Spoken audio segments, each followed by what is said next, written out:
Hi, hello. How are you? How's it going? Hi. Hi. Hi. Today is Trans Day of Visibility, which is exactly what it sounds like. It's a time and a day where we can share our stories on social media about what it means to be visibly trans. Now, you might be looking at me and say, Kevin, are you a trans? Are you one of the trans people? Are you a trans? Yeah, I am. I'm non-binary. I'm genderqueer.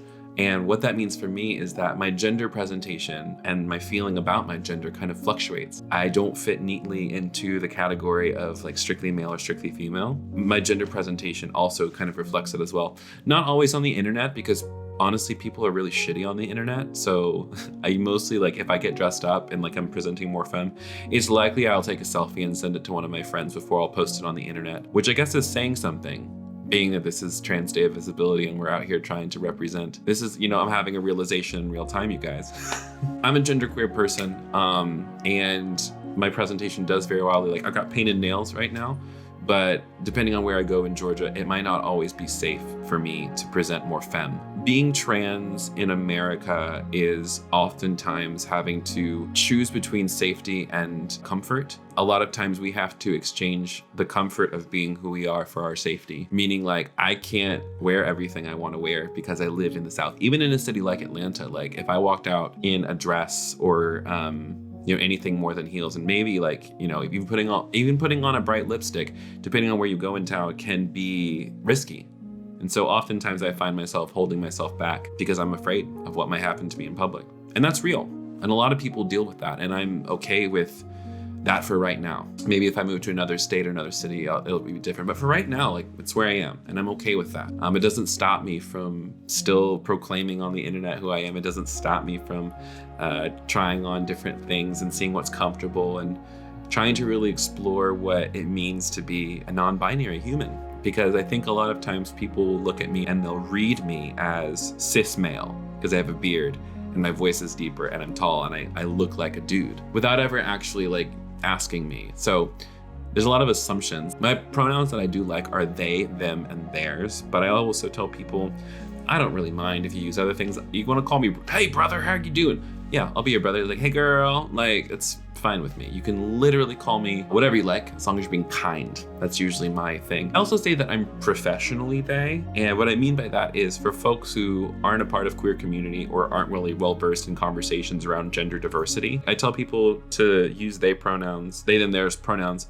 so that other people can locate me in their mind. Like other people who don't know me can say, oh, that human right there who uses they, them, their pronouns is not over here in the M or the F. They're not he or she. They're something different, something new, something borrowed, something blue. I'm only blue because it's Corona and I haven't seen my friends in a while, so.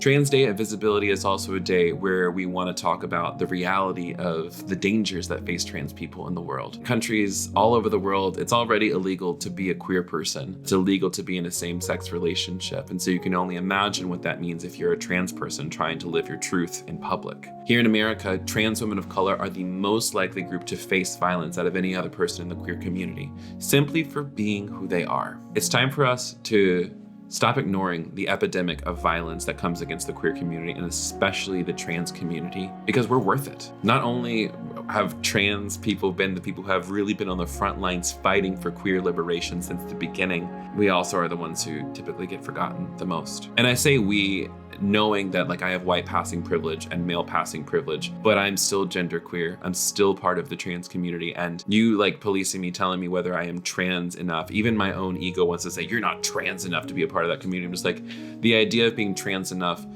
was born out of the medicalization of transness as a pathologized problem. And it's not. My transness, my non-binary expression, my gender was made by God and it's good.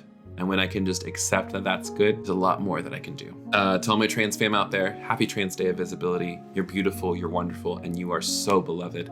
And to all my trans fam who is unable to come out to be yourself for whatever reason, I want to let you know that I love you.